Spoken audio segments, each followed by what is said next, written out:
Okay, we're live na po. Tanong po ito galing kay Marivic Sarcase. Boss, isa po akong single mama, nakahanap po ako ng live-in partner, pero gusto ko na po siyang hiwalayan ngayon kasi nga po nananakit po siya. Kaso po ang problema, buntis din po ako ngayon sa anak niya po. Ano pong gagawin ko at gusto ko na pong umalis sa kanya kasi sobra na po yung pananakit niya sa akin. Magtrabaho ka. Buntis nga po siya, sir. O bakit? Pag buntis, hindi na pwede magtrabaho? Ang dahilan lang naman kung bakit nagtsatsaga ka dyan, malamang, and I may be wrong, kasi naghahanap buhay siya. Tapos nakakapag-provide siya. Pero pag hindi na siya nakakapag-provide, tapos nananakit pa, ano ngayon ang dahilan para mag-stay ka dyan? Hindi mo kailangan mag-stay sa isang relasyon na alam mong toxic na nga, nakakapanakit pa physical. Hindi mo gugustuhin yun.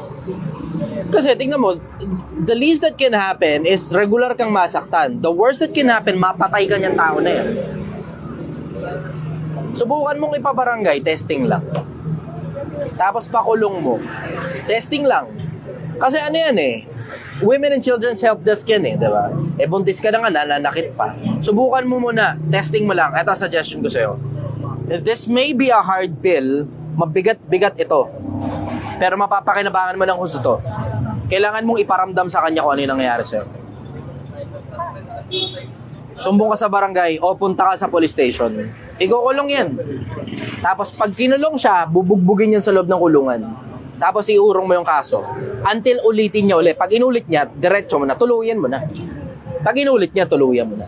Pero pag nasa loob siya ng kulungan, bubugbugin yan. Maniwala ka sa akin, lahat ng kamag-anak niyan tatawagin niya. Lahat pati santo tatawagin niya habang ginugulpi yan. Tapos madadala yan sa pambubugbog ng babae. Kasi yan ang pinaka-paborito sa loob, in case hindi nyo alam eh. Ang pinaka-paborito sa loob, kasi number 1, balita ako na pinaka-paborito sa loob, yung nakapatay ka ng pulis. Yari ka talaga ron. Tangina, yari ka talaga ron. Nakapatay ka ng pulis. Pangalawa, nakapanakit ka ng pulis. Pangatlo, rape. Paborito nila yan. Gulpian session talaga yan. Tapos hahalayin ka talaga sa loob ng kulungan. Isama mo na rin pati yung nananakit ng babae, pang-apat yan. Isa sa mga pinaka-paborito nila yan sa loob. Tanungin mo yung, ito maganda. Mga galing sa loob. Mga galing sa loob. Kausap ko muna kayo. Mga galing sa loob, kausap ko muna kayo. Ano mga pinaka-paborito nyo dyan? Tapos, kasama ba sa mga pinaka-paborito ninyo, dun sa ang tawag nila takal, atakalan? Kasama ba sa mga pinaka-paborito nyo nananakit ng babae? Curious ako, sige. Type yes nga, dun sa mga galing na sa loob. Yung mga galing na sa loob ang kausap ko, hindi yung mga ordinaryong tawa. Ang mag-yes lang dito, sobrang konti lang. Ang mag-no lang dito, sobrang konti lang. Lahat lang ng mga galing na sa loob. Lahat ng galing sa loob. Kabisado nyo na yan. Tanga nakakabisado natin likaw ng bitukan ng loob. May nag-yes dito, isa sa TikTok. Sabi ni JB, May detalye dyan, go. sabi ni, ano to?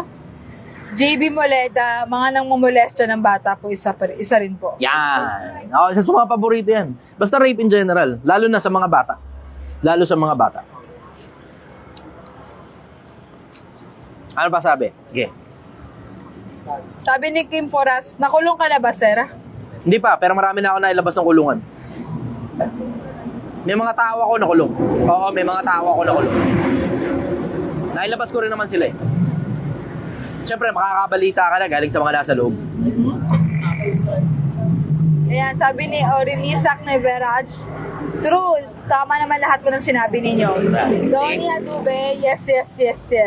Tama? Paborito nila yan. Paborito nila sa loob yan. Tapos instant yan. Ginulpi ka ngayon, medical legal na agad. Tapos kailangan within 24 hours makapagreklamo ka, diretso mo na sa polis.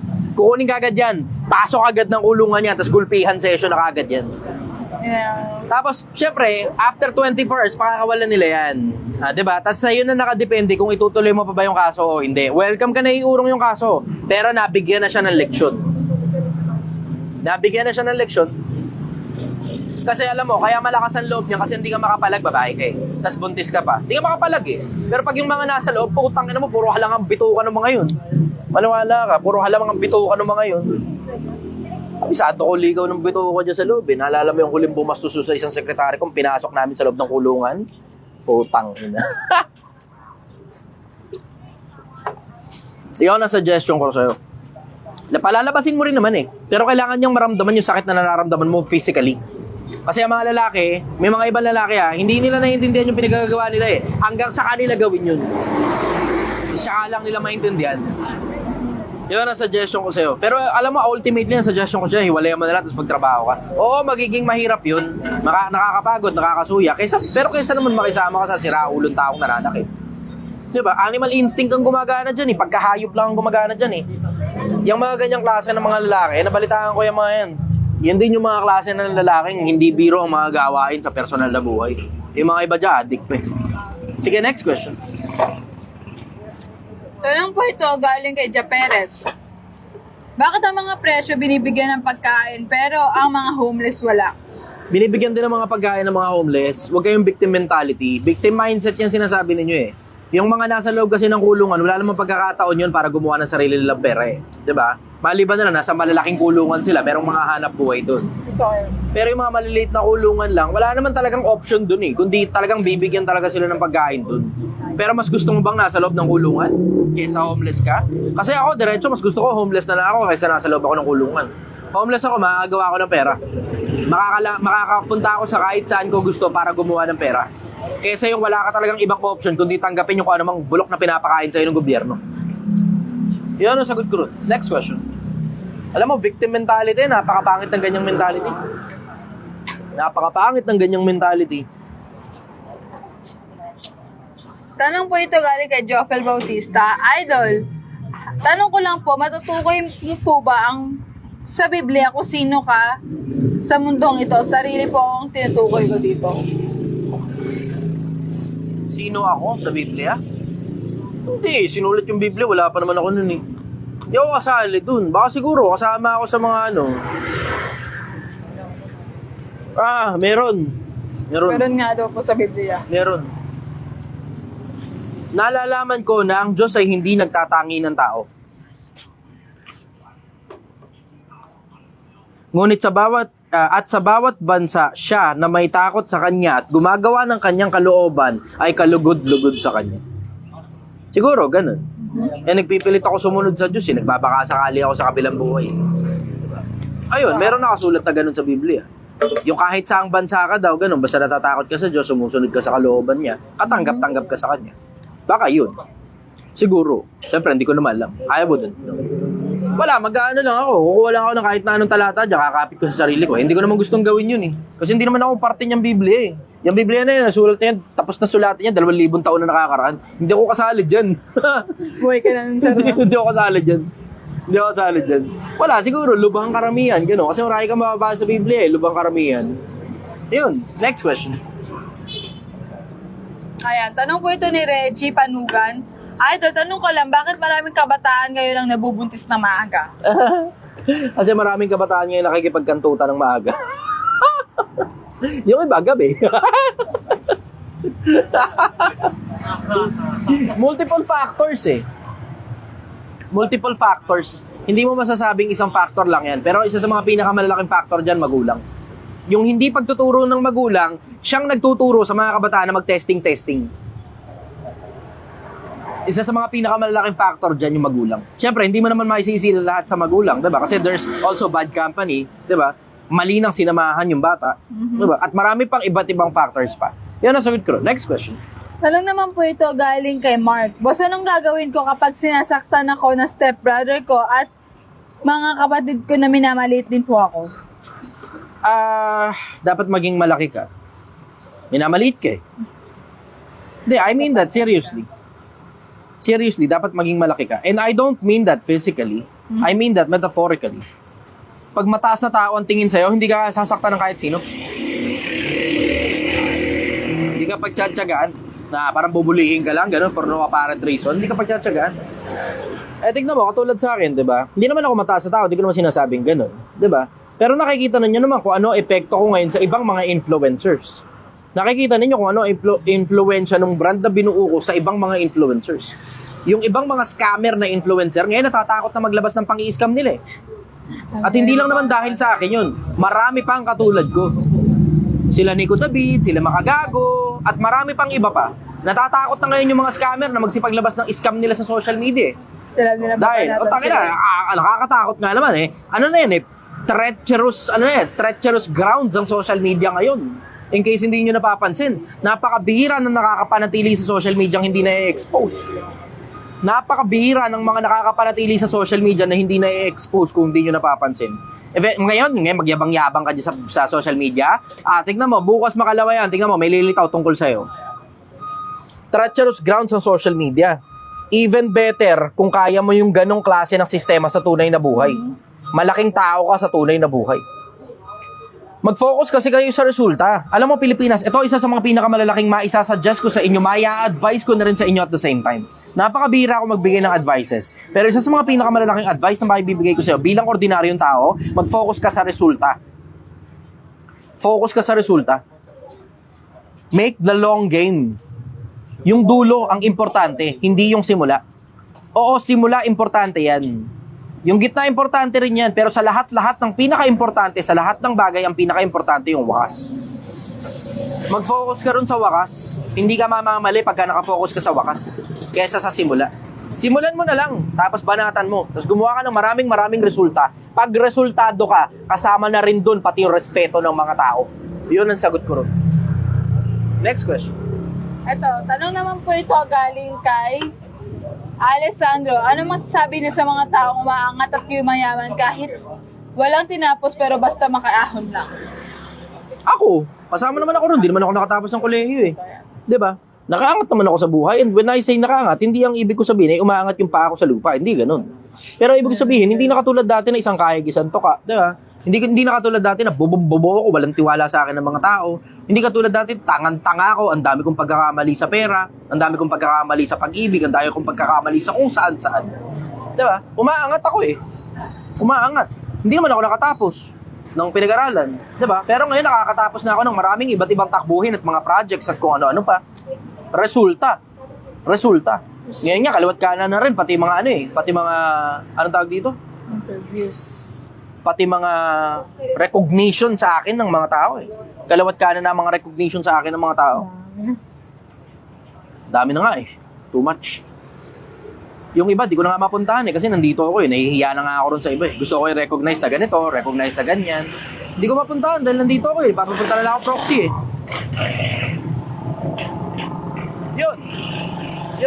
Wala namang kaso ron kung hindi ka nakatapos sa pinag-aralan eh. Nga lang, mas malaking factor kasi pag nagsisimula ka na makarating ka sa kung saan mo man gustong makarating pag nakatapos ka. Malaking factor kasi yun eh. Kasi importante ang pera, importante ang taba ng utak, importante yung mga bagay na natutunan mo sa eskwelahan. Kahit yung mga bagay na yun, yung ibang mga detalye doon, di mo mapapakinabangan. Kasi kung paano mo na-acquire yung wisdom o yung knowledge doon sa loob ng eskwelahan, mapapakinabangan mo yun para yung resulta mo mas malayo marating. Gil, hindi ko gusto yung ganyang expression ng mukha mo. Na mukha kang inaantok ko. Yeah. Pakiayos, Gil. Sige, next question. Tanong naman po ito galing kay Ian YK. Idol, grade 12 po ako tapos may ka-LDR ako na grade 10. Ano po? Pakiayos din yung pati yung pagbabasa, Gil. Apo, ano po feel mo po pag may point pa ba kaming magtagal? Kaya pa ba namin Kung tinatamad ka, maggantay? pwede kitang papalitan. Paalala ko lang sa'yo. Kung tinatamad ka magbasa, pwede kitang papalitan kahit kanino. Pakiayos yung resulta mo, Gil, ha? Sige. Yun nga po. Ian YK, Idol, grade 12 po ako tapos may ka-LDR ako na grade 10. Ano po sa feel mo po? May point pa ba kaming magtagal? Kaya ba niyang maghintay ng matagal? Hindi ko masasagot sa'yo yan. Ikaw lang ang makakasagot niyan, siya lang ang makakasagot niyan. Pero hindi nagme-make sense sa akin yung may grade, Grade 12 po siya tapos may grade 10 siya ka-LDR. Masyado pa kayong bata. Sigurado hindi rin kayo mag-end up together. And when I say sigurado, hindi ang ibig ko sabihin ay 100%. Pero somewhere close to 90+%, hindi kayo mag-end up together. Malamang yan, hindi kayo mag-end up together. Kasi sobrang, ang panahon ngayon, napakadaling umanap ng kapalit eh. Either ikaw o siya yung hahanap ng kapalit. Alin lang sa inyong dalawa. O kung hindi man kayo umanap ng kapalit, magkakasuyaan kayo sa isa't isa. O hindi man, yung generation ngayon may konting trouble na eh. Hindi na sila nagpo-pursue ng kahit na anong bagay na worth pursuing. They always choose the path of least resistance, kung tawagin. Path of least resistance. Pagka medyo tinatamad sila, ganun, para katulad ni Gail ngayon, pag medyo tinatamad sila, madaling ipasawalang bahala na lang yung mga bagay-bagay hanggang sa mapalitan sila. Sige, next question. Tanong naman po ito galing kay YL Yen. Idol, anong masasabi mo pag inuuna ang luho kaysa sa pag-aaral? Hindi, unahin mo na pag-aaral mo. Mas malayo mararating mo pagdating sa luho kapag kaaral ka. Mas malayo mararating mo pagdating sa luho pagkaaral ka. Sige, next question.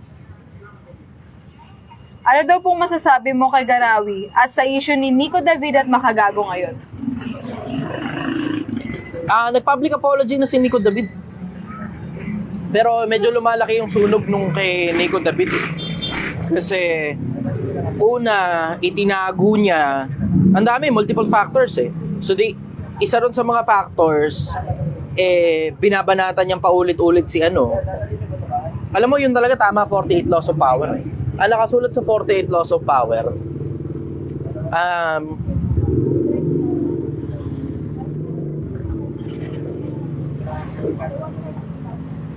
dapat alam mo kung saan yung ending mo eh.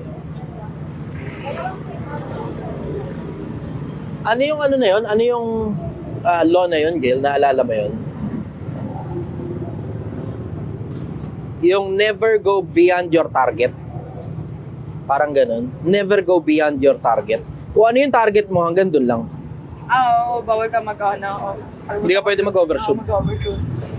Kasi pag nag-overshoot ka, yari ka talaga.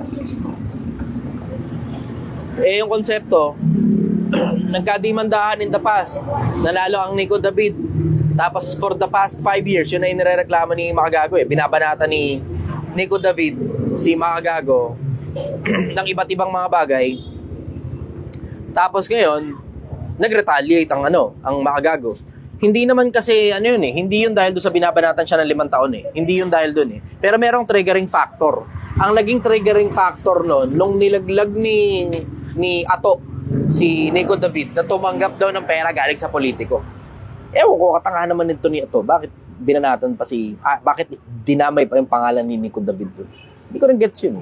Ito rin naman si Nico David. Bakit hindi naman kasi sinabi sa publiko, may audience siya. Diba? Importante yun. Usaping religion, usaping politika. Pag tumatanggap ka ng pera, dapat sabihin mo sa mga tao yan. Hindi pwedeng hindi mo sasabihin sa mga taong nakikinabang ka. Otherwise, ang labas niyan, corrupt. Kasi pag may nag-uncover ngayon nung cloak mo, yari ka talaga dyan. Tignan mo, dun nayari eh. Ang naging triggering point niyan dalawa, dun sa usaping ngayon parang may nagsimula ro sa part 1 ni Makagago. Yung si Nico David, sinisi niya si Makagago dun sa inilabas ni Ato. In the first place, si Ato naman na naglabas nun eh. Diba? Inilabas lang ulit ni Makagago yung bagay na nilabas ni Ato na. Si Ato ang naglabas nun, hindi si Makagago. Nagkamali na sinisi si Nico David dun. Nagkamali siya na sinisi. I think he's barking at the wrong tree. Dun sa parte na yun. Dun lang sa parte na yun, hindi sa kabuuan. Dun sa parte na yun, barking at the wrong tree si Nico David. Mali siya ng binanatan. Doon ang binanatan niya si Ato. Kung gusto man niyang bumanat. Kaso, kumbaga siguro nagkapatong-patong na rin yung parang personal na sama ng loob niya kay Makagago sa mahabang panahon. Kasi nga, yung dinimanda nga siya. Although nanalo naman siya ron. Pero yung emotional damage nung demanda na yun, syempre, andun pa din. Naintindihan ko yung ganung pakiramdam. Emotional damage. Tapos, paglipas ng ilang panahon, syempre, ang Nico David humingi ng dispensa. Pero here comes a new challenger. Si Doc Adam. Binanata naman ngayon si Makagago. Syempre, panahon naman ni Makagago ngayon para mag-retaliate doon sa banat ng magkabilang panig, di ba? Maintindihan mo ngayon kung bakit gumagano si Makagago. Pero maintindihan mo rin naman kung bakit, hindi ko masabing maintindihan mo kung bakit nagpabayad si Nico David eh.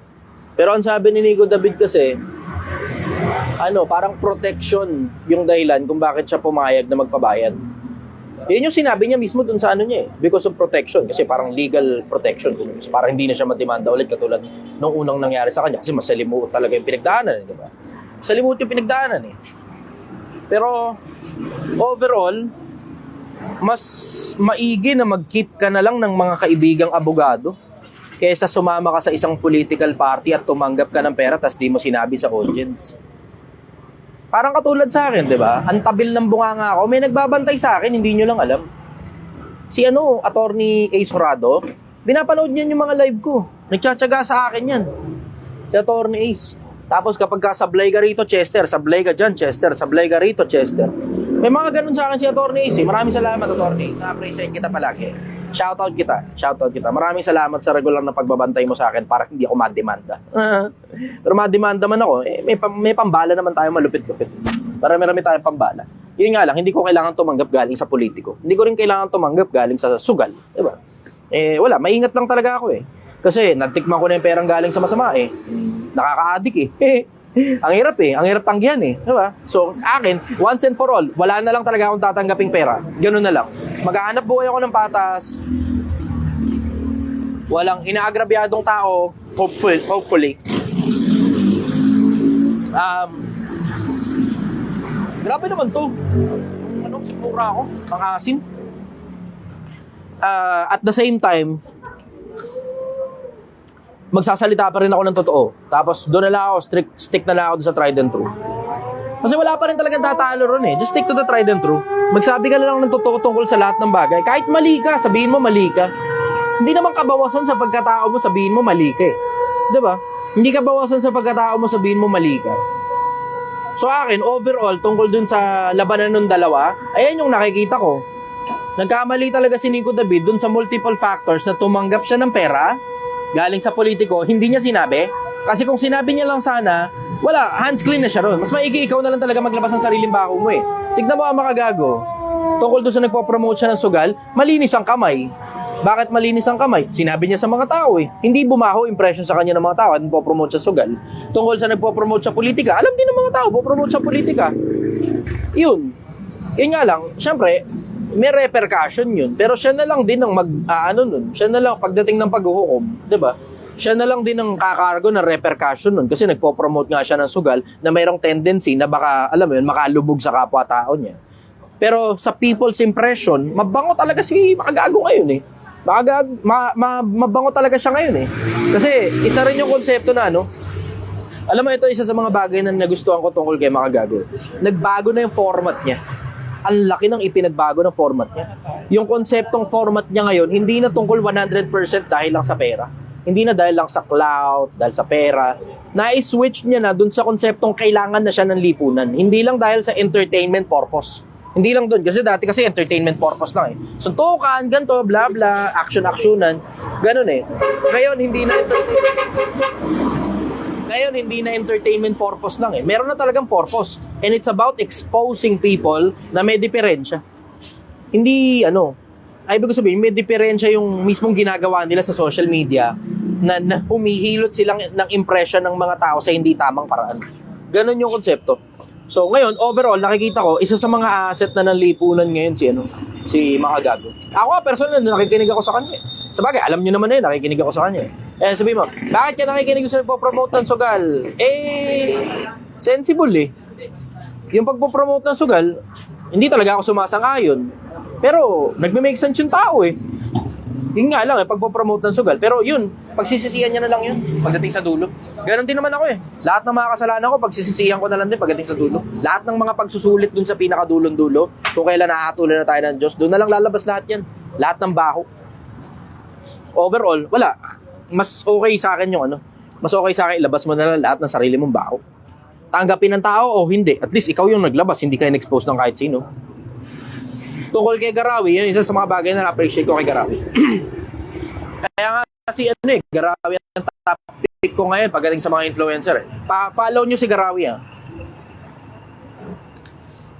Pagdating sa mga influencer, si Garawi talaga topic ko. Very informative, kumpleto ang detalye. Yung akin, headline pa kahit paano may konting detalye lang eh. Yung sa kanya, talagang kumpleto talaga ng detalye. As in, tangina, lahat ng makikita mong detalye, kumpleto. Yun isa sa mga bagay na na-enjoy ko, kaya regular ako nanonood kay Garawi. Yung mga bagay na nilalabas niya, hindi kayo sa inyo, hindi man kaabang-abang para sa inyo. Sa akin kasi, mahilig kasi kung umalam ng maraming karunungan, sa akin kaabang-abang yun. Yun, next question. Hindi siya question, pero Joel Moncada Estrera, nagsulat siya ng tula. Ang lasa ng aral mula sa Magsisi Nigang. Ang kanyang dila... Tangina, solid yun eh. Oo. Ganda nun Okay, sige. Ang hirap lang basahin. Wait lang Paresend ako nun kasi... Nawala. Oo. Masyadong Sige. mahaba kasi. Sige. Yan. Basahin ko mamaya. Ito. Ang kanyang dila ay tabak kumporme sa kung paano ito tinatanggap. Maaari itong pumutol ng sungay at magtuwid ng landas ng mga ilaw.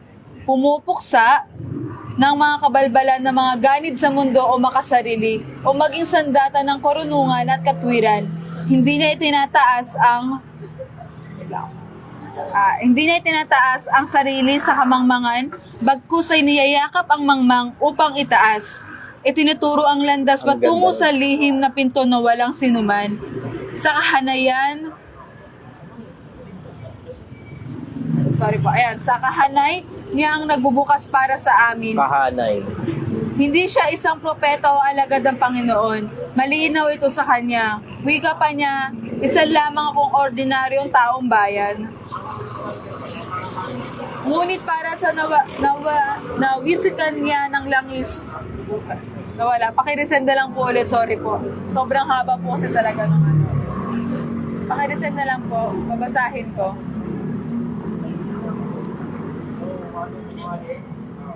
Ang ganda nun ah. Hello. Yeah, Sa hanay niya ay nagbukas para sa amin, hindi siya isang propeta o alagad ng Diyos, alagad ng Panginoon. Malinaw ito sa kanya. Wika pa niya, isa lamang siyang ordinaryong tao. Ngunit para sa nawisikan niya ng langis ng karunungan, sa mga nasa dilim na inilawan ng kanyang nag-aalab na pagmamahal sa kapwa, isa siyang alamat. Kaya Pilipinas, galingan mo sa buhay. Tabaan mo ang utak, sipagan at tiyagaan mo. Hindi ito tula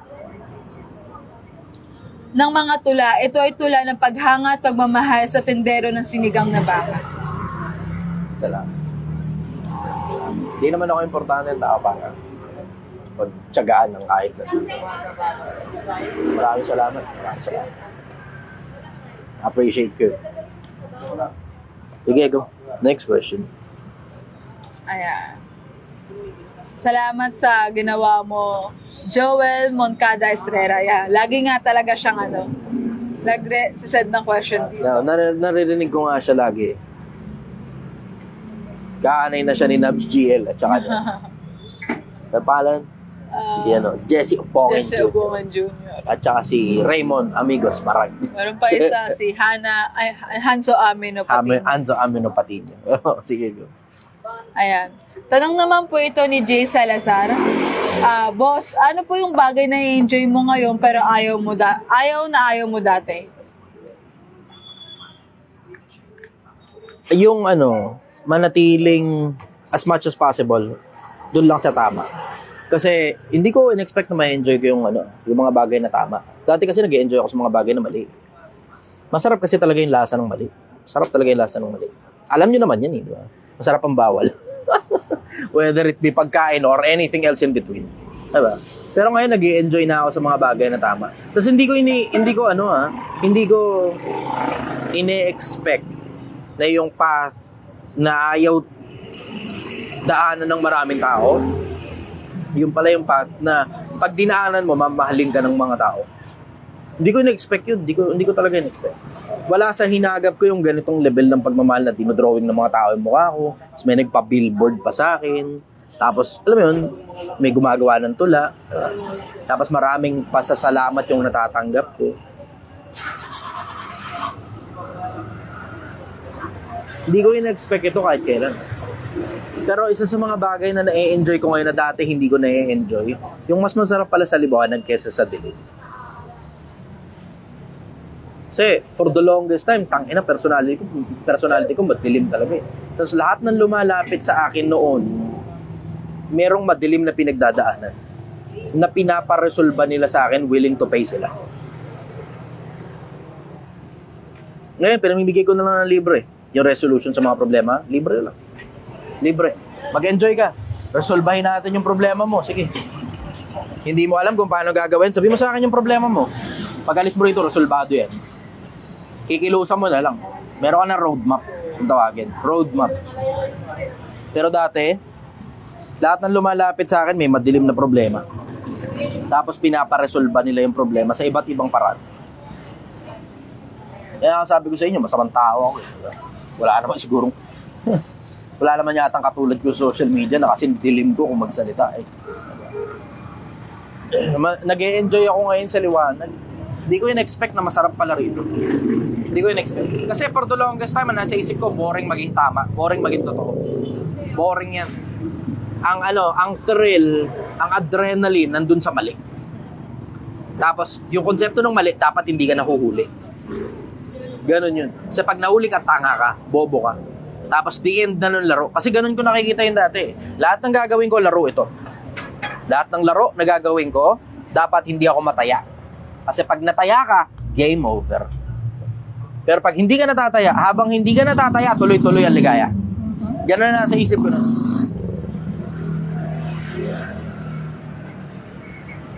Pero ngayon, okay na ako eh. Masarap pala dito. Hindi ko in-expect, masarap pala dito. Magaan yung pakaramdam. Kasi dati tuwing matutulog ako, nagpapagaan sa akin, bibilangin yung pera. Titignan yung mga passbook. Yan nagpapagaan sa akin dati. Properties, kalawat kanan. Sakyan. Kayapangan. Yan yung nagpapagaan sa pakaramdam ko dati.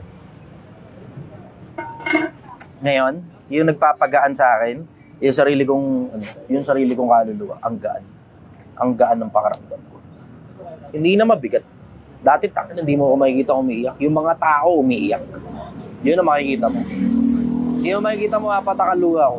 Makikita mo lang yun pagkaburol na ng isa sa mga kaibigan. Nakita mo yung gate. Nakita mo yun. Wala na ngayong Inabutan mo nga yun. Inabutan mo yung mga panahon na yun. mabigat na out. Yung straight out si Chester, Demonyo. Yung tapak mo palang alam mo andyan ka na kasi ang bigat. Yun, yung gano'n.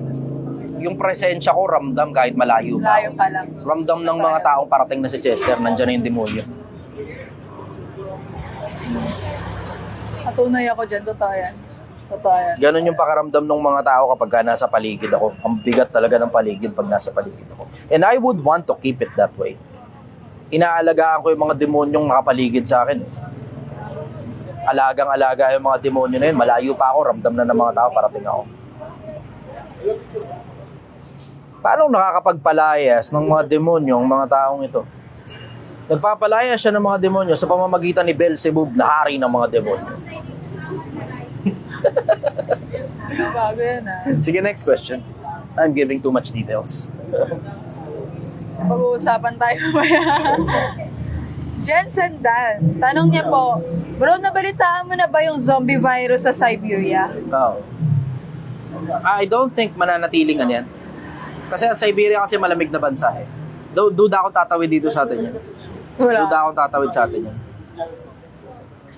Teka. Siberia malamig na bansa, diba? Na-curious tuloy ako. Wala pong idea. Masyadong malayo ang Siberia sa Pilipinas eh. So meron akong dudang tatawid dito sa atin. Wala pong idea. Marami naman ng ganun. Maraming zombie virus in case hindi nyo alam. Merong zombie virus para sa mga snails.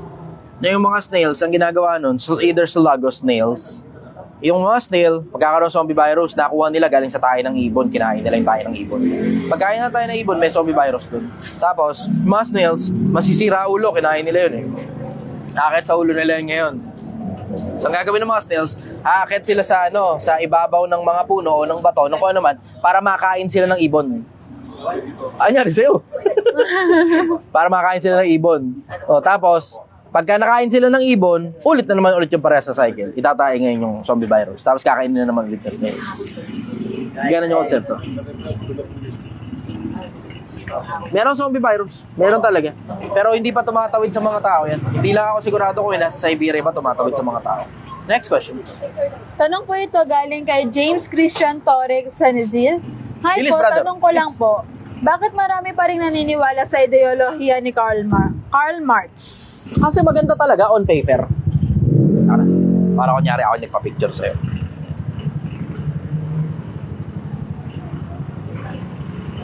Thank you, Sir Chester. Thank you, brother. Maganda kasi talaga on paper. Ganda nun, on paper. On paper. Pero nagkakaproblema dahil corrupt kasi ang mga tao. Ang mga tao corrupt. So, yun ang dahilan kung ba't hindi gumagana yung maganda on paper na konsepto ni Karl Marx. Next question.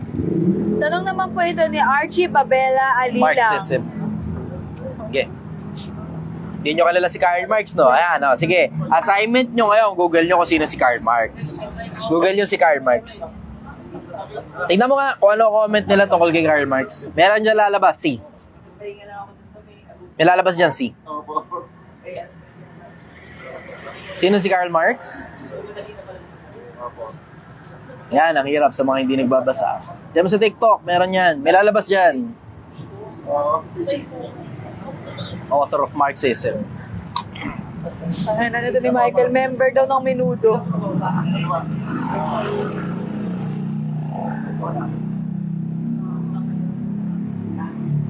Hindi nila kilala. Singer siya, kamukha siya ni Santa Hindi siya Claus. singer. Oo. Ano sabi? Wala pa. Karl Marx. Ayan, meron na. Yeah. Ang sabi? Capitalism, ama ng communism. Si... Yes. Tagal Nasabi sa inyo, hindi kayo nagbabasa eh. Tagal bago Google nila nyo kung sino si malaman. Karl Marx. YouTube nyo kung sino si Karl Marx. Marxism. Importante yan. Importante yan. Matuto kayo galing sa mga taong yan. Matuto kayo galing sa mga taong yan. Importante yan. Not that I believe his ideology, pero maganda kasi talaga sa papel. Sa papel, maganda yung ideology. Nagkakaproblema pag execution na. Doon nagkakaproblema kasi nga corrupt nga kasi yung mga tao. Corrupt ang mga tao. Sige, next question. Ay, tawa ng tao yung mga tao. Buha, naging singer si Karl Marx. Ayun na. Alam ng mga taga-TikTok yung iba. Ito si teacher. Teacher ata to siya. Okay. Teacher Rensti, Karl Marx, a German philosopher po. Tinuturo ko po ito sa subject. Sa subject ko, father of communism po siya. See? Ayun, ayos. Maigi, merong mga taong nakakaalam ng mga bagay na importante. Alam mo, importante yan sa lipunan. Dapat alam mo yan. Dapat alam mo yan, Pilipinas. Dapat kilala mo yung mga taong yan. Kaya nga iniisip ko yung sarili kong ideology, ilabas ko na rin. Para paglipas ng panahon, makikilala rin ako ng mga tao. Ideology. Pero alam mo, na-realize ko rin at the same time, importante pa bang makilala ako ng mga tao? Mas importante sa akin na maiparamdam ko na lang sa mga tao yung mga gusto ko iparamdam sa kanila. Ng mga bagay na damdamin ko rin. Bakit kaya sir mas kilala ng mga tao ngayon yung ideology ni Buboy, ako yung ni Kope, kaysa ideology ng mga tao katulad nila Karl? Alam mo, lilipas din niya ideology ni Bugoy. Ngayon, kilala ng mga tao yung ideology ni Bugoy. Ang dahilan kasi, puro mga bata ang audience niya. Pero pag tanda ng mga audience niya, marirealize din niya ng mga matatandang audience. Marirealize din niya ng mga audience niya na tumanda na sa kanya. Kasi, kung di nyo napapansin, natututo na ang merkado ngayon, natututo na ang mga audience ngayon. Hindi na utak-togi ngayon ng mga audience. Tumataba na, lalo audience ko, tumatalino yung mga yan. Sabi nga, gaya nga ng sabi ni Makagago, ang audience nag-upgrade. Yeah. Natututo na. Hindi na nananatiling lahat na lang na makita nila sa internet, akala nila totoo. Kasi may mga lumitaw na sa social media ang matitinong tao pero for the longest time, puta, ang social media pinamamahayan ng mga siraulong mga scammer. Sa mahabang panahon. Ang mga nandyan, puro mga networker, mga course, kaletsehan, ka-stupidohan, prank, kabuguyan. Pero habang tumatalino audience, habang natututo audience, alam na nila kung sino yung mga dapat pakinggan at saka sino yung mga hindi dapat pakinggan. Kumbaga, yung mga iba, mga tulad nila Bugoy, mga ganyan, entertainment na lang yan eh. Parte na ng entertainment na lang yan. Kumbaga, pinakikinggan lang siya kasi entertaining siya. Pero other than pagiging entertaining, hindi siya informative. Sorry, hindi siya informative. Next question. Tanong po ito ni Archie Babela Alilang. Hello brother, ask ko lang po, may asawa din po ba si Propeta Ezekiel? Hindi ko alam. Hindi ko naungkat kung may asawa ba si Ezekiel. Si Zacarias may asawa. Pero karamihan naman kasi sa kanila, meron. Karamihan, hindi lahat. Marami sa mga propeta may asawa. Yan ang sagot ko doon. Marami sa mga propeta ang may asawa. Kasi hindi naman bawal mag-asawa mga propeta eh. In case hindi nyo alam, hindi bawal mag-asawa ang propeta.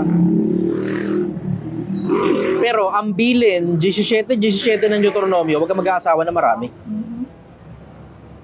Yun ang bilin. Huwag kang mag-aasawa ng marami. So hindi bawal mag-asawa ang propeta. Hindi bawal. Nagkakatalo lang yan kung ilan.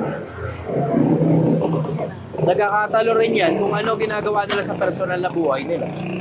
Kasi hindi naman automatic na propeta ng Diyos, walang mali. Hindi ganun.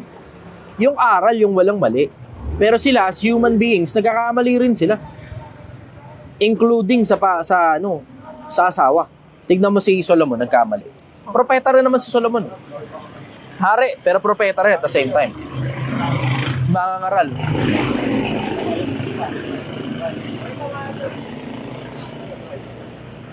Tingnan mo, nagkamali siya, ending nagalit sa kanya, Diyos. Ang dami niyang asawa eh. Tapos yung mga asawa niya, pinagtayo niya ng kanyang mga mga dambana ng mga Diyos-Diyosa nila. Hindi nagalit sa kanya, Diyos. Kasi nakikiapid na siya sa espiritu, technically ganun yun. Di ba? Nagseselos na ang Diyos sa kanya. Nagalit sa kanya ang Diyos. Yung karunungan niya, ginamit niya para kumuha ng ginamit niya yung karunungan niya para yung personal na agenda na kumuha ng maraming asawa.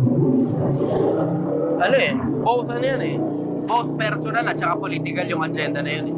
Siyempre, makakapagpalawak ka nga naman ang kaharian mo pagka asawa mo yung mga reyna o mga prinsesa nung kabilang mga kaharian. Makakapagpalawak ka na sarili mo. Diba? Good alliance yun technically.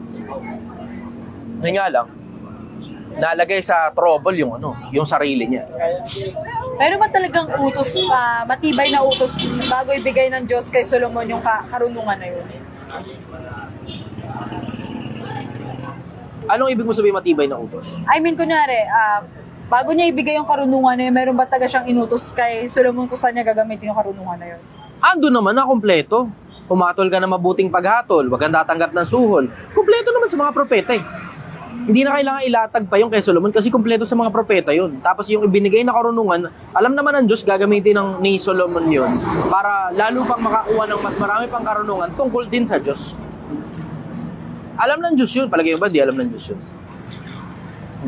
Alam ng Diyos yun. Tsaka hindi kasi, alam mo, isa sa mga malalaking bagay na natutunan ko tungkol kay Solomon, hindi tamad si Solomon na umalam. So yung mga naunang propeta kay Solomon, kilala ni Solomon yun, hindi imposibleng hindi. Meron nga siyang detalye, ito maidagdag ko lang ng bahagya, just so you know. Merong detalye si Solomon na hindi idetalye nung ibang mga propeta tungkol sa mga bagay na isinulat nung ibang mga propetang nauna sa kanya. Merong ganon. Meron akong mga nabasa na mga isinulat ng mga naunang propeta na nung si Solomon ang nagbanggit, nung sinulat ng propeta na yun na nauna kay Solomon, may detalye si Solomon. Yung naunang propeta, headline. Ano nangyari yun? Sinabi niya, inalam niya, o pinakita sa kanya? Multiple factors yun. Hindi lang yun parang, tinuro lang ng Diyos, gano'n. Hindi lang sa gano'n eh. Meron tinuro ng Diyos. Andun na tayo, wala tayong pagdududa ron. Pero yung konsepto rin at the same time, na masipag din kasi Solomon na umalam. Hindi lang yun dahil binigyan si Solomon tapos hindi na niya pinagyaman. Lahat ng hindi pinagyayaman, mawawala sa'yo. Kahit nga yung skill sa pagdodrawing, di ba? Mag-drawing ka ng mahabang panahon, tapos tumigil ka ng napakahabang panahon, mababawasan yung skill mo sa pagdodrawing eh. Ganon din sa pagbibilyar, ganon din yung sa pagbabasketball. Lahat ng bagay na hindi mo ginagamit, nababawasan ng efficacy. Nababawasan ng epekto, nababawasan yung skill mo tungkol dun. Ganon din yung konsepto ng pag-alam. Pag alam ka ng alam ng maraming karunungan, tumataba utak mo para i-store yung mga bagong memories kung ano yung mga bagong natutunan mo, including skills. Ganon yun. Pero kung hindi mo ginagamit ang utak mo, kahit gaano ka pa katalino, mababawasan yan. Meron kaming cum laude dati, naalala ko. Ngayon, ordinary housewife na lang siya. Tapos hindi siya masaya, miserable ang buhay nila. Nag-aaway sila araw-araw mag-asawa. Tapos ang dami-dami niyang anak. Tapos pag nakausap mo siya, ramdam ko na mas ahead pa yung mga bagay na nalaman ko tungkol sa buhay kaysa sa kanya. Samantala mas matalino siya kaysa sa akin academically nung mga panahon na yun. Ngayon mas matalino na ako sa kanya academically. Mas marami na yung alam ko. Kasi hindi niya nga pinagyaman, hindi niya ginamit. Ganon din si Solomon. Kung hindi niya ginamit yung mga bagay na natutunan niya, kahit bigay pa ng Diyos yun, wala ng kusa yun. Ganon yun. Pag hindi niya pinagyaman yun. Bukod dun sa kaalaman ni Solomon na mga bagay na kaalaman niya, yung mga karunungan ni Solomon na mga bagay na kaalaman ibinigay sa kanya ng Diyos, masipag din kasi Solomon na umalam. Kaya nanatili. Yun. Yan ang sagot ko ron. Pwede last question. Bakit sinasabi? Sila dapat yung magtanong, Gil eh. Yun nga lang. Hindi, pahabol lang sana doon sa sinabi sige. mo. Question na curious lang po ako. Bakit sinasabi nila kapag yung isang matalinong tao daw, hindi talaga perfect kasi matalino nga siya pero hindi naman siya laging maswerte sa pag-ibig? Hindi ganun. Hindi ganun. Hindi laging swerte sa pag-ibig matalinong tao. Hindi ganun. Hindi daw maswerte yun sa pag-ibig yung matalinong tao. Academic. Yung mga, kailangan kasi, you have to have a certain level of being street smart possibly a certain level of awareness as well, tapos possibly a certain level of emotional intelligence para makapili ka ng maayos-ayos na kasama sa buhay. Yung iba kasi matalino lang, academic, ano ibig sabihin? Kinabisadong mga bagay yung galing nila. Pero pagdating sa pag-aanalisa ng mga bagay sa labas ng academics, hindi na sila masyadong magaling. Doon ngayon pumapasok ang emotional quotient. Tapos doon din pumapasok yung pagiging street smart. Diba? Practical ba? Practical. Yung mga iba, sobrang talino lang nila pagdating sa libro, sa mga bagay na tinuro sa eskwelahan.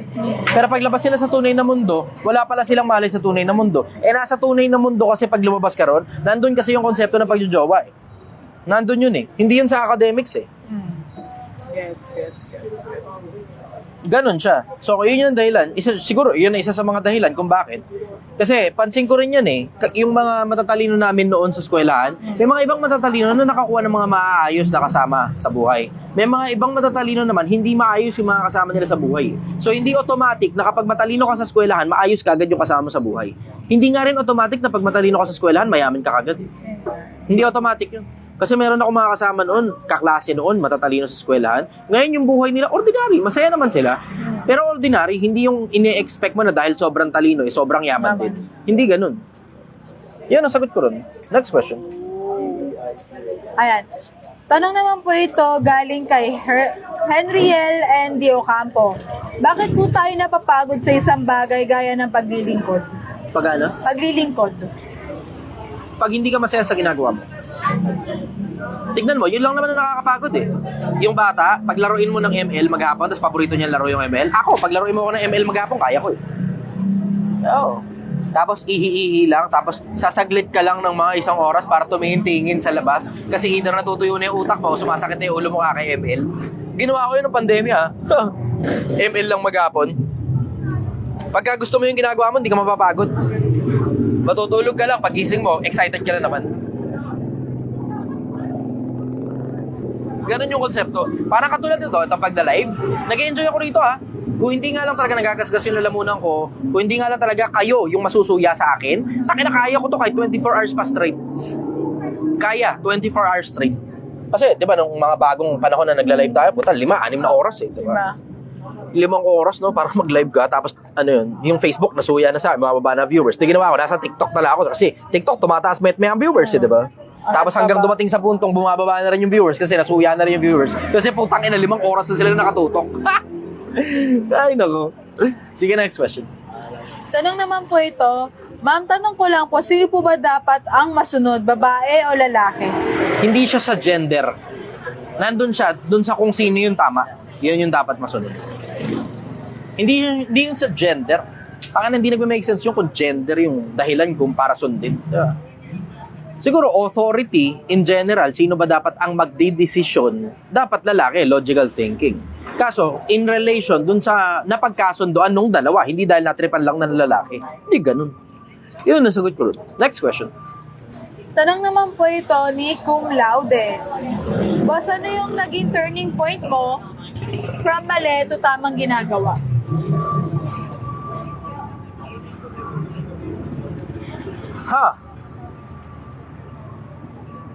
Tangin, hirap sagutin yan. Ano? Siguro dahil sa mga kasama. Siguro dahil sa mga kasama. Kasi nakita ko yung mga kasama ko, patay na sila. Tapos yung mga nagkamali ng landas, hindi maganda ang kinahinatnan. At maraming iba't iba pang mga bagay. So technically, I am now deploying practicality kasi kalahati na ako ng buhay ko. So I have to make the tough decision para tumigil sa mga maling gawain na masarap at masaya to do the things that I should be doing. Kasi kalahati na ako ng buhay ko, mamamatay na ako eh. And we only get to live for 60 short years. Tapos hindi pa natin alam kung hanggang kailan tayo. Diba? Pwedeng bukas, mabangga ako, patay. Kasi ganun yung nangyari sa ibang mga kaibigan ko eh. Nabangga, patay. Iba naman, overdose. Sobrang sarap na eh. Overdose. Iba naman, nagpakamatay. At maraming iba't iba pang mga pangyayari. Iba, patay na. As in, pinatay, literal. Yung iba naman, nasira buhay. Diba? Ano mo, yun eh. Yun yung konsepto na yun eh. Alamin mo dapat kung hanggang kailan yung the end. Tapos matuto ka dapat tumansya ng buhay mo kung hanggang kailan mo lang gagawin yung ginagawa mo. Pero you have to deploy a certain level of practicality na kailangan mong i-consider na eventually mamamatay ka din. Pag hindi mo sinama sa equation yung konseptong mamamatay ka, pakiramdam mo talaga habang buhay kaya mong gawin yan. Until tumanda ka, tapos pinagsisisihan mo ngayon lahat ng kasalanan mo kung kailan wala ka nang kayang gawin kasi nasa deathbed ka na.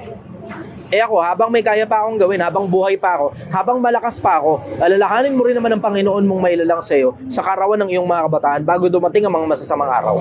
So, yan ang sabi sa Biblia. So, habang may lakas pa ako, di magbagong buhay na muna. So, pang ano na ngayon? 14? 15 days na ba? Na hindi ako niligaw. 14? 14? 15? Hapon 14, di ba? Oo. 15? Oo, kalahating buwan na akong di naninigarilyo. Tangina, no? Lost track na ako dun sa mga araw na hindi ako naninigarilyo. Tatanong nyo sa akin, anong tip para hindi ka na maninigarilyo?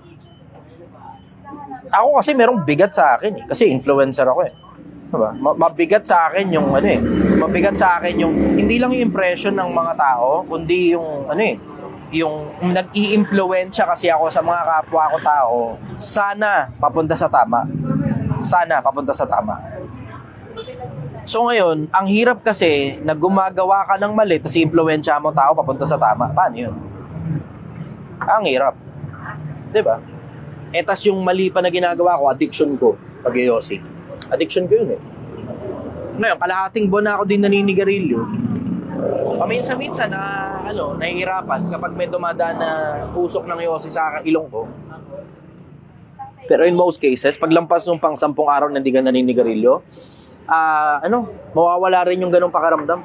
Tapos dahil sobrang busy namin, malilimutan mo. Pag busy ka pala, malilimutan mo yun. Yung bisyo mo, malilimutan mo kusa. Basta hindi mo na ginagawa. Ang ginagawa ko lang, simple. Ang batas ko lang sa sarili ko, simple. Hindi ako bibili, hindi rin ako manghihingi. Saan kakaiba ako, pag hindi ka na nga bumibili, hindi ka pa nanghihingi. Di ba? Hindi ako bumibili ng yosi, hindi rin ako nanghihingi ng yosi.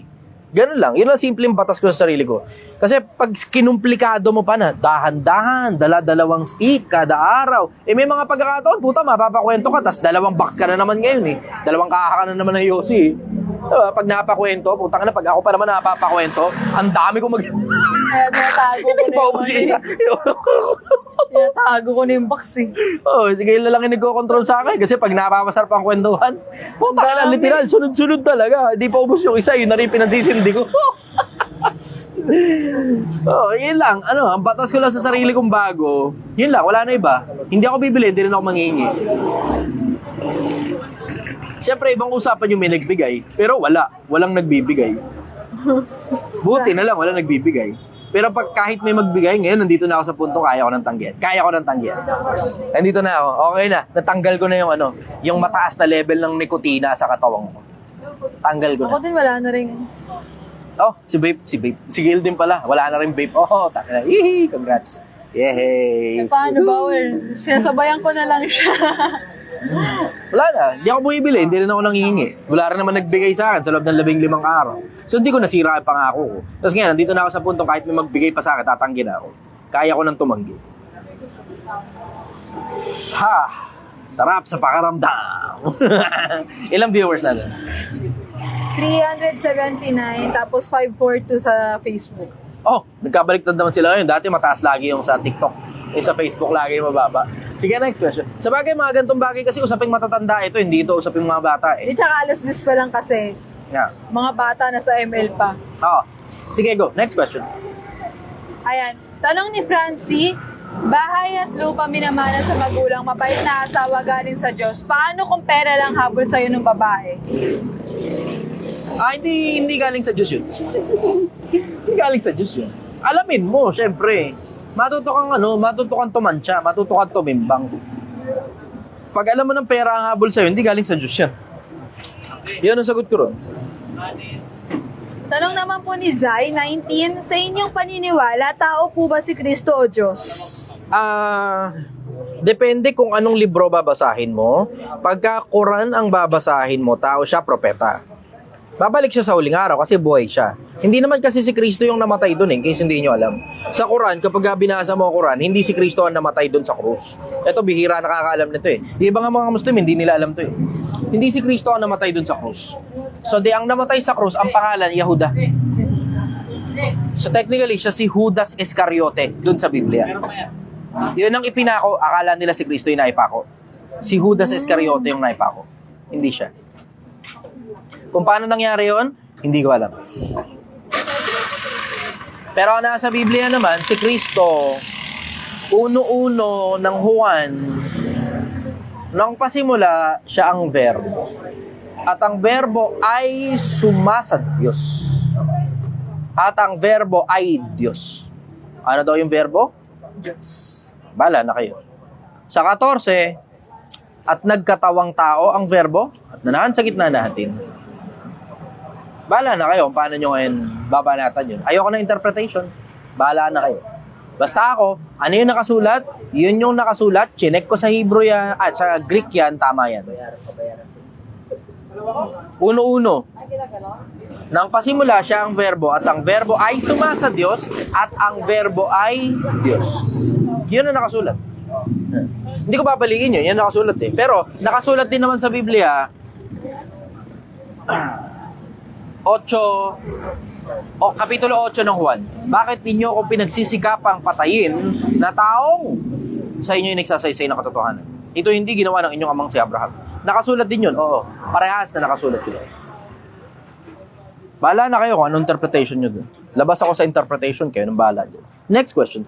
Tanong naman po ito sir po, dami nagtatanong ito sa puro TikTok. Ano daw pong masasabi mo at may papayo mo sa mga LDR? LDR, bago ka pa pumasok dyan, wag. Wag kang papasok dyan. Masisira ang buhay mo. Dirty pala ito. Wag. Umpisa pa lang, wag. Sakit ang ulo mo dyan. Tangina, ngayong panahon natin ngayon, napakadaling umanap ng kapalit. Ano ka? Napakadaling umanap ng kapalit. Isa pa, yung babae, bakit makikipag-LDR sa'yo kung marami naman liligaw sa kanya sa paligid? Diba? Possibility is, baka, and I may be wrong, baka, hindi mo kayang i-elect yung possibility na baka pera lang ang habol yan sa'yo.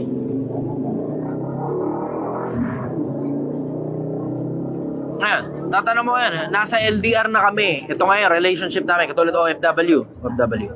You have to keep a very close attention sa communication ninyo.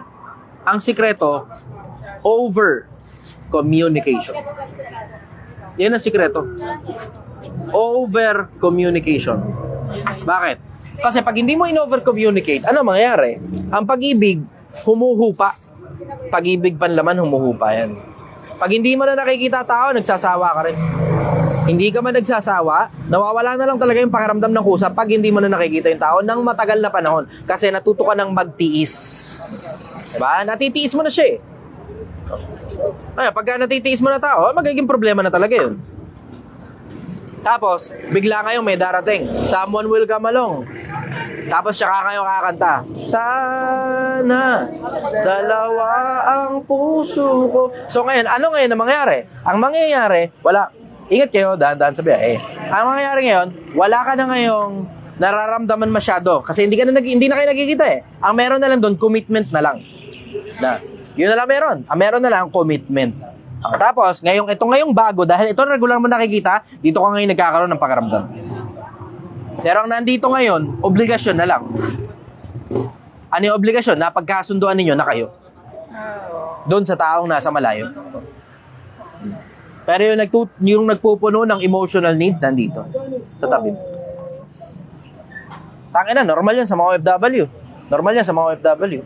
Kaya nga sinasabi ko sa inyo, Pilipinas, bago ka mag-OFW, bago ka mag-abroad, you damn make sure na alam mo eksakto kung ano dahilan bakit ka nag-abroad. At malinaw yun sa kasama mo sa buhay.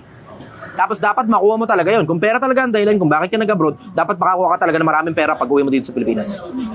Kung kolehiyo ang dahilan bakit ka nag-abroad, dapat you make sure yung diploma nakuha mo talaga. Kung experience, dapat tad experience yung resume mo.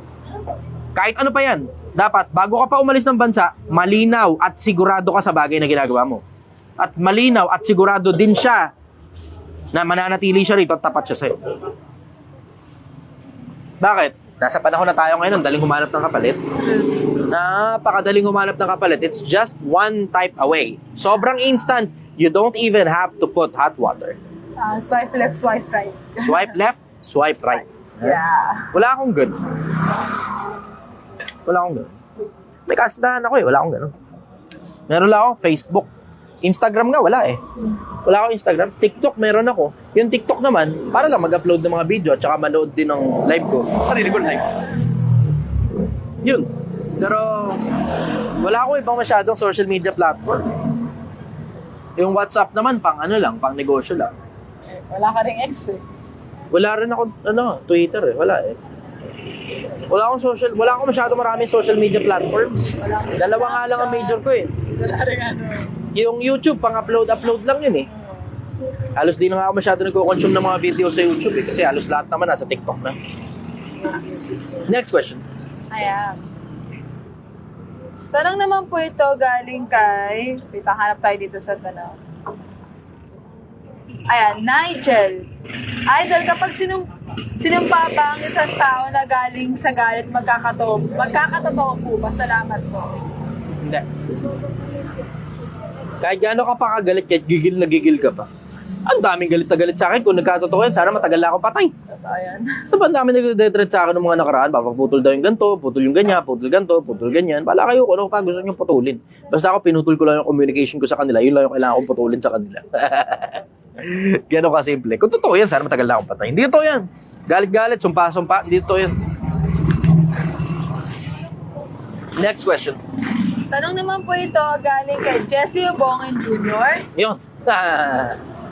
Jesse Evening, Obongen brother, Jr. gaano kahalaga ang pag-ibig? Ayon sa talatang unang Korinto 13:3, at kung ipagkakalob ko ang lahat ng aking mga tinatangkilik upang ipakain sa mga dukha, At wala kung ibigay ko ang aking katawan upang sunugin, Sunugin, datapwat wala akong pag-ibig, ay wala walang- akong kinabang sa akin. Ayun na mismo. Ganun kahalaga. Mas importante kaysa sa katawan. Pag-ibig. Mas importante rin kaysa sa, basahin mo ulit yung talata. At kung ipagkaloob ko ang lahat ng aking mga tinatangkilik Brother, upang ipakain sa mga dukha, at kung ibigay ko ang aking katawan upang sunugin, datapwat wala akong pag-ibig, ay walang pakinabang sa akin. mas importante kaysa sa properties, mas importante kaysa sa pera, mas importante kaysa sa katawan. Yan na rin mismo, nandun na sa talata. Di na kailangan interpretation whatsoever. Gaano ka-importante ang pag-ibig? Yan. Nakasulat na yan doon. Mas importante pa ang pag-ibig. Kung 13:13 babasahin mo, 13:13. Mas importante yung pag-ibig kaysa sa wika. Tapos mas tumatagal kaysa sa pananampalataya. Kaya nga sabi ko sa inyo, isa sa mga driving forces yan dito sa mundo, sa mga nabubuhay.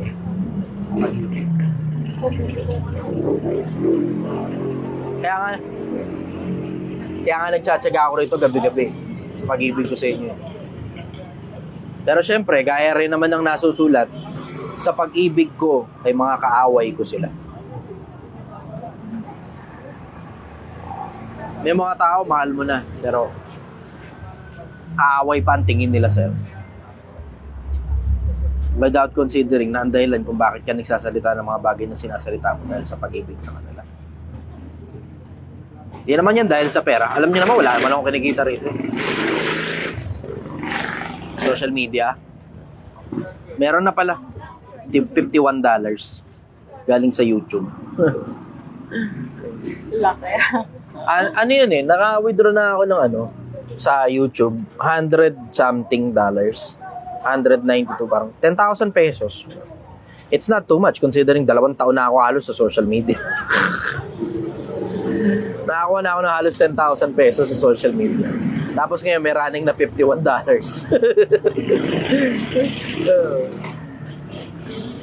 So yun. Kung sulit para sa inyo yung 10,000 Sa 2 taon eh, bala ka na. kung consider mo na kita yun. Pero alam nyo naman eh, yung ginagastos ko sa social media, it's far, far beyond the money that I am getting. Yung mga nakukuha ko na yan, pasukli lang yan. Consider mo na ginagastos ko yung buhay ko, yung katawan ko, yung isip ko, yung resources ko, pati pera ko ginagastos ko para makapaglabas lang kami ng content sa social media. Sa pag-ibig ito eh. Kaya nga yung Project 1M, kung babasahin nyo yung mismong page sa Facebook, nakasulat doon, ginawa ko itong project na ito sa pag-ibig. Para hindi kayo naloloko ng masyadong maraming scammer. Tanginan, daming manloloko sa internet. Putang ina, dami talagang manloloko sa internet. Ang dami. Halos lahat sila, puro pera. Tangina. Halos lahat. Pera ang dahilan kung bakit sila nagsasalita sa social media. Tapos bultuhan. Buti nga yung iba dahil lang sa mga videos eh. Yung iba, hindi dahil sa videos. Videos na kukuha sila ng pera sa video dahil sa ads. Hindi, yung iba, literal talaga. Nagsusulisit ng pera. Para sa mga course na putang ina, na hindi naman talaga, alam mo yun, hindi mo alam kung ano yung efficacy niya mga course na yan. Hindi. Networking, nayayaman ko no.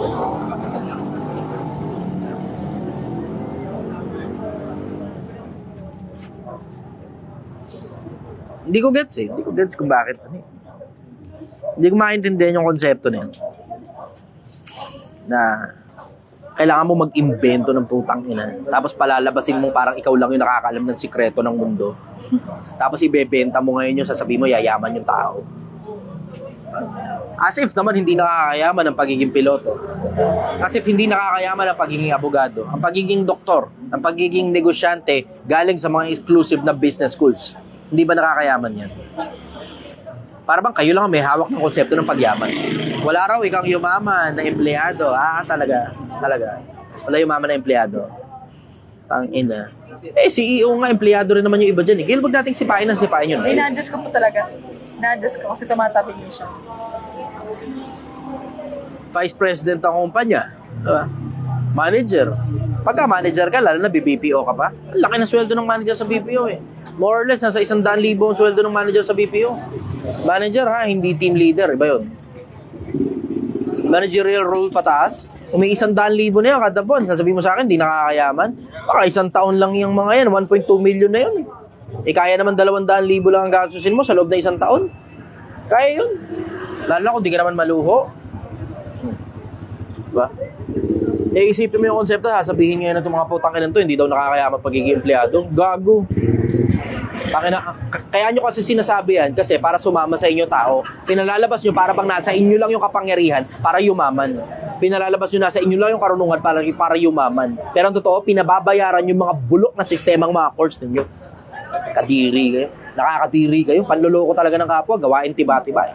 Panloloko ng kapwa, gawain tiba-tiba. Nakakadiri itong mga taon to. Tangina. Mga networking, tangina course, ang dami nila. Tangina, sandamakmak yung mga social media. Ngayon, bago na panloloko ng kapwa ngayon. Motivational speaker. Pagka motivational speaker, tignan mo kung ano negosyo niyan. Madalas sa pagkakataon, networking yan. Kasi magagaling sila magsalita sa networking eh. Ingatan nyo ang sarili nyo sa ganyan, Pilipinas. Yung mga motivational speakers sa social media, may binibenta yung mga putang inang yan. May binibenta yan. Kung hindi course yan, kung hindi course, networking. Kung hindi networking, basta may binibenta yan. Lagi sila may binibenta. Yan. Tapos yung binibenta nila, overpriced, mahal. Mahal ang binibenta ng mga putang inang yan. Hindi na lang kayo maghanap buhay ng patas. Hindi ko maintindihan sa mga tao na yan kung magkano ba talaga hinahabol yung mga hayop na yan. Pansinin mo, ito napapansin ko eh. Yung mga nasa ilalim mga tao naghahanap buhay ng patas. Diba? Merong mga snatcher, pero konti lang yung mga yan. Konti lang. Kumpara mo doon sa mga naghahanap buhay ng patas, mas marami pa rin yun. Yung mga ayaw ng gulo sa buhay nila, ayaw na sigalot. Kahit mahirap sila, okay lang. So dito sa ilalim, okay lang sila dito, normal lang sila rito. Angat ka ng konti, mga alta sosyedad, sila nagpapayabangan sa isa't isa. Angat ka pa ng konti, Hence, pasayahan ng buhay, pasarapan ng buhay, pahealthyhan ng katawan. Doon sa mga nasa iba-ibabaw, palagay nyo ba mga Henry C. Luciutan, nagpapayabangan pa yung mga yan? Tangin. Mga nasa iba-ibabaw. Palagay mo ba si ano? Paano? Si San Miguel Corporation? Paano? Ramon Ang? Ramon Ang. Palagay mo ba si Ramon Ang interesado pa makipagpayabangan kahit kanino? Mga gamit-gamit niya, gano'n, mga sports car. Kaya nga sa akin, alam mo diretso ha, yung mga nagyayabang ng mga Rolex, sports car, tangina scammer sa akin yan eh. Scammer yan. Tignan mo yung binibenta, lagi overprice. Lagi overprice. Pinatataas nila yung market value nila, para makapagbenta sila ng sobrang mahal na bagay na hindi nag-make sense. Ang tingin ko dyan mga yan, scammer. Sorry sama na loob nyo sa akin. Pero tingin ko sa lahat ng mga nagpapakita ng mga sports car, mga scammer yung mga yan. Yung mga ipinagyayabang yung mga sports car nila, mga scammer ang tingin ko dyan sa mga yan. Sorry to say. Scammer ang tingin ko dyan sa mga yan. Magkaiba kasi yung nakita ka lang na may sports car eh. Kasi mamaya masabihin nyo, nakita ko namin mga sports car. Tanginan nyo, niyabang ko ba? Ay, Mga ibig tao. sabihin sa'yo talaga yung pulang kotse. Ha? Sa'yo talaga yung pulang kotse. Hindi sa akin yun. Dumudulas eh. Putang ina. Gago na yan. Tanginang yan. Wala kayo narinig Manahimik kayo. Pero yung mga nagyayabang sa internet, mga sports car, yung pa ganong-ganon ng sports car nila, ganyan. Di bali sana ko commercial eh. I understood pa yun eh, commercial eh. Diba? Commercial yun eh. Pero yung asin yung social media nila, pag ganong-ganon sa sports car, pag ganyan sa sports car, pag ganong-ganon ng relos nila, tangina mga scammer ng mga tao yan. Yan sila yung mga nagpapayabangan kung gano'n nila kamahal kayang ibenta yung produkto nila. Tapos sobrang mahal na nung produkto nila, di na nagme-make sense. Tignan nyo, check nyo. Pilipinas, nakakita nyo na yan. Imposibleng hindi. Nakita nyo yan.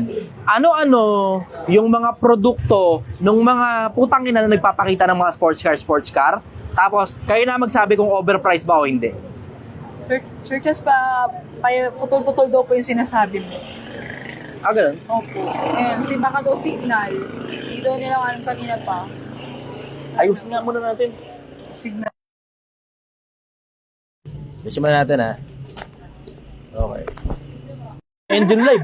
Hindi ka naman engine live. Pagka ganun, bubunutin mo lang. Sabi mo, sir, putol-putol daw. Bunutin ko, kabig ko ulit. Okay. Ganun. Hindi na yung scroll mo pa yung ano, tapos antay pa natin, tapos bla bla. Resolution kagad, Gil. Resolution kagad. Resulta. Mongo, wish. Naggutom to. May nagbanggit. Kangkong chips. Marami yan. Hindi yan isang piraso lang. Sobrang dami yan. Ang dami niyang mga yan.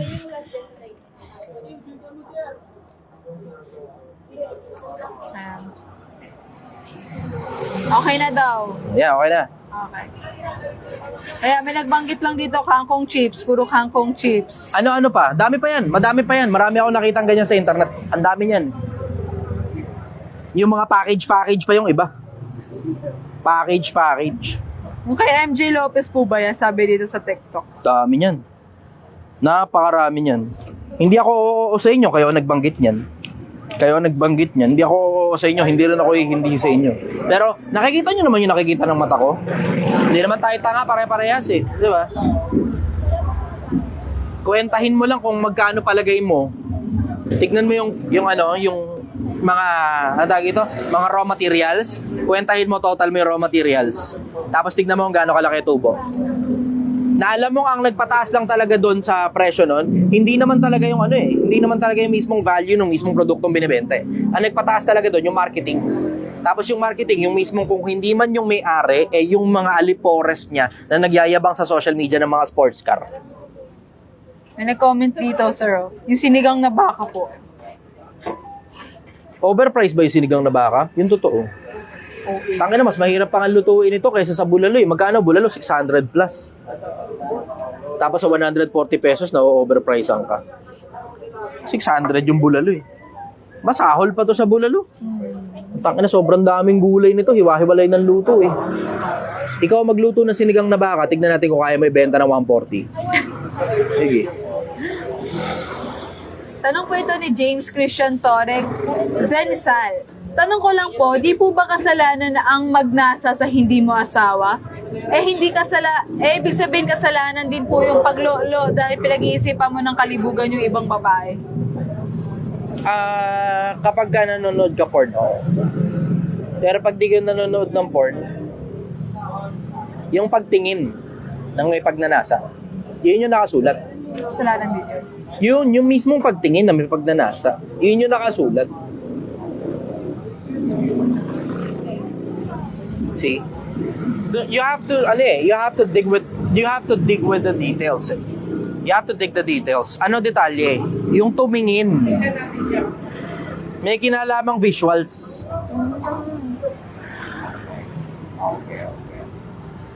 Pero alam mo, isa rin sa mga bagay na natutunan ko tungkol sa buhay, may mga bagay na naiintindihan ng Diyos. Na naglagay siya ng libog sa tao Siya naglagay nun libog sa tao. Yung kagustuhan ng laman na sumiping sa opposite gender. Ang Diyos na naglagay nun Otherwise, hindi matutupad ang procreation. May mga bagay na naiintindihan ng Diyos. Pero if you act upon it, dun magkakaproblema. Na lagi mo na lang gustong tinitignan. Yun, dun magkakaproblema. Tapos alam mo naman yung pagtingin mo, may pagnanasa. Yun ang sagot ko rin. Sige, last question. Medyo dumadami na yung mga tao. Ang magandang question dito.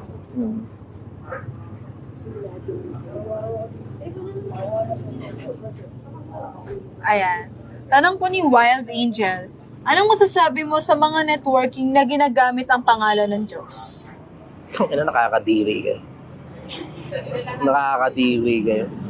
Alam mo, tama nga yung sabi ni kung di ako nagkakamali, si Hagay yata yung propetang nagsabi o si Habakuk, na ginagamit nila yung pangalan ng Panginoon sa walang kabuluhan. Ginagamit nila yung pangalan ng Panginoon para kumita ng pera. Nakakadiri kayo. Alam mo, yan isa sa mga dahilan kung ba't dirindiri ako sa networking Sorry sa mga loob nyo sa akin, hindi naman yung mga networker yung kinadidirihan ko Yung buong industriya in general. May sakit yung industriya na yan. Tangina, sinungaling yung mga tao, manloloko karamihan, hindi totoo pinagsasabi. Yung mga mismong tao, tinuturuan pa nilang magsinungaling. Yung bridging nila, wala sa lugar. Tangina, nakakadiring industriya yan. Sorry. Pagdaramdam kayo sa akin, maraming pera dyan sa industriya na yan. Bakit? Kasi panluloko ng kapwa, gawain tiba-tiba. Yun isa sa mga pinakamalalaking bagay na natutunan ko Panluloko ng kapwa, gawain tiba-tiba. Ang dali talagang kumita ng pera basta willing ka na manloko ng kapwa-tao. Basta willing kang manloko ng tao. Madali. Kaya ito, sinigang na baka ko lang absurd ko lang yung presyo nito, gawin ko 280. Kaya naman kaya gawin ng 280 to. Bakit? Kasi magkano naman ang sinigang na baka sa mga restaurant? Siyempre, hindi restaurant ito, obviously. Diba? Pero kaya gawin 280 to, sabihin ko lang, influencer yung nagbebenta. Ganun ko brandingan na dahil sa akin kaya ganun presyo. Pero tingnan mo, hindi ko ginagawa. Bakit? Hindi makakasabay ang Pilipinas. Masyadong bibilis yung 1 milyon. Hindi dapat mangyari yun. Dapat ang makita ng mga tao, yung talagang dahan-dahang proseso na totoo talaga. Yun ang dapat makita ng mga tao. Tignan mo, kahit nga pera ng investor, hindi ko tinatanggap dito Ang tinatanggap ko lang dito, tip. Pero hindi para sa akin. Para sa mga tao ko, meron tip box dito. So kung pupunta kayo rito, magtitip kayo, tatanggapin ko, hindi naman ako para sa akin yun, para sa mga tao ko, nandun sa tip box. Sila lang yung maghahati-hati ron, di ako kasali ron sa tip. Yun lang ang tinatanggap ko. Pero investor, takina. Hindi ko kailangan yan. Hindi ko kailangan ng pera ninyo, Pilipinas. Hindi ko kailangan ng pera ninyo. Pasensya na kayo, hindi sa pag-aarogante. Hindi sa pag-aarogante, hindi ko kailangan ng pera ninyo, hindi ko kailangan ng investor. Hindi ganun. Pero dun sa konseptong hindi kasi makakasabay ang mga tao pag kumuha ako ng investor. Sino ba naman? Tanga na, sa kalsada ka lang, makakuha ka investor. Pwede ko naman panindigan yun di ba? Kaya kong panindigan yun. Nasabihin ko, pagka talagang masarap talaga yung luto mo, makakuha ka ng investor. Kaya kong sabihin yun. Pero that's not the purpose. Hindi ang purpose nito kumita ng pera. Ang purpose nito, makasabay yung mga tao. Gano'n na ba karami pala sa inyo yung sumasabay? Pilipinas, akin nga muna. Gano'n karami sa inyo sumasabay? Paki-type ako. Hindi, even better, maganda. Type hashtag Project 1M. Tapos share nyo na rin tong post. Type done kapag ka na-share nyo na yung post.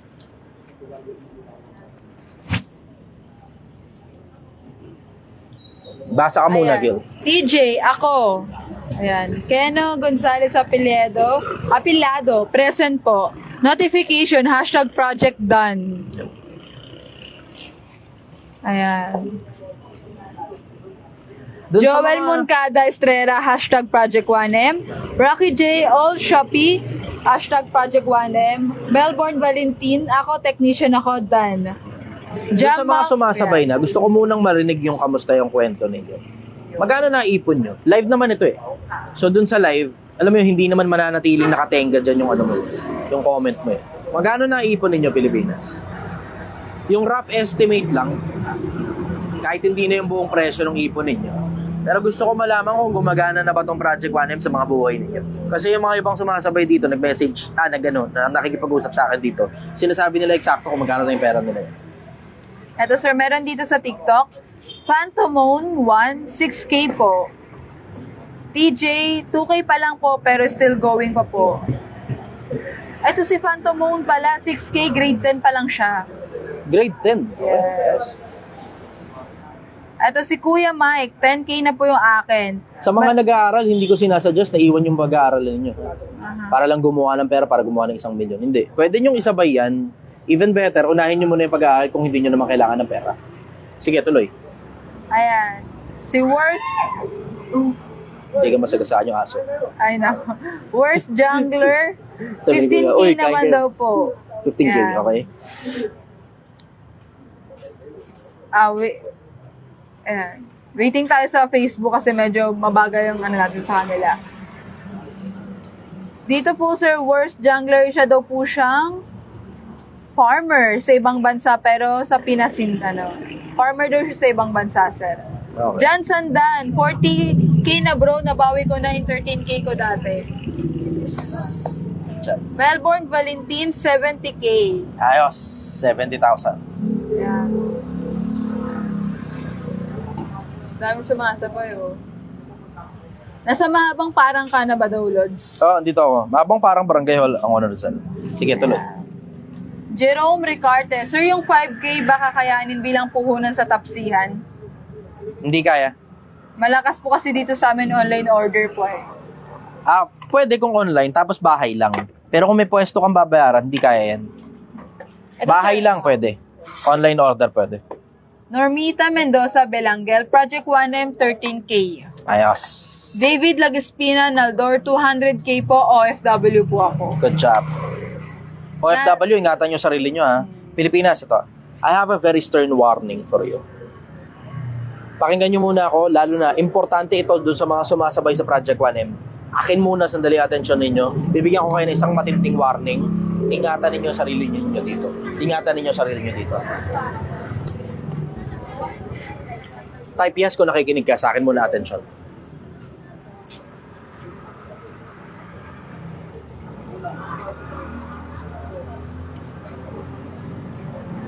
Yan, sa TikTok may nag-yes na po. Okay. Ganito, Pilipinas. Sa mga sumasabay sa Project 1M, I will have a very strong warning for you. And please get this as strong as possible. Ngayong papasok ang December, sobrang daming gustong kunin yung pera ninyo. Sobrang daming gustong kunin yung pera ninyo. Sobrang daming gustong maglamyerda gamit yung pera ninyo. At baka kayo din magustuhan nyo ring maglamyerda gamit yung pera ninyo. Ingatan ninyo ang sarili ninyo. Kasi hindi mo gugustuhin na babawasan ng malaki yung iniipon mo. Tapos, ang mangyayari, nabawasan ng malaki, nawalan ka ng gana. Pagtungtong ng January, balik ka na naman ulit sa wala. Ialis mo sa isip mo yung konsepto na parang katulad ng sugal, mababawi ko pa yung pera. Kasi diretso, merong tendency hindi mo na mabawi yan. Yung pinaghirapan mo, ingatan mo ng buhay mo. Kasi may tendency na hindi mo na mabawi yan. Maaari, yan na yung pinakamalaki na kaya mong ipunin sa tanang buhay mo. Kasi hindi naman natin alam kung hanggang kailan na tayo.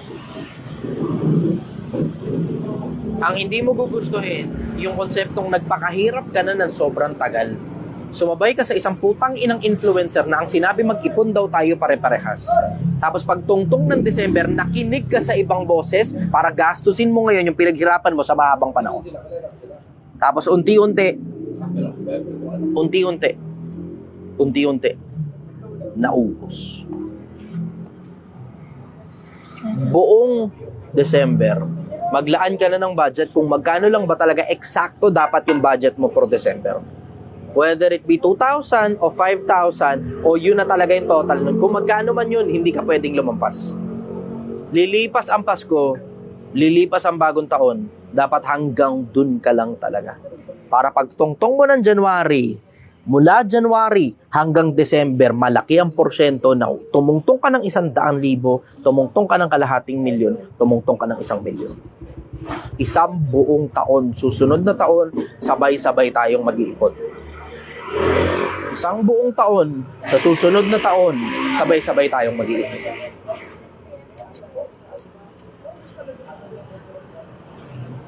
Pilipinas, hindi kita bababayaan. Sumabay ka na. Magandang gabi sa inyo, Pilipinas. Mahal na mahal kita.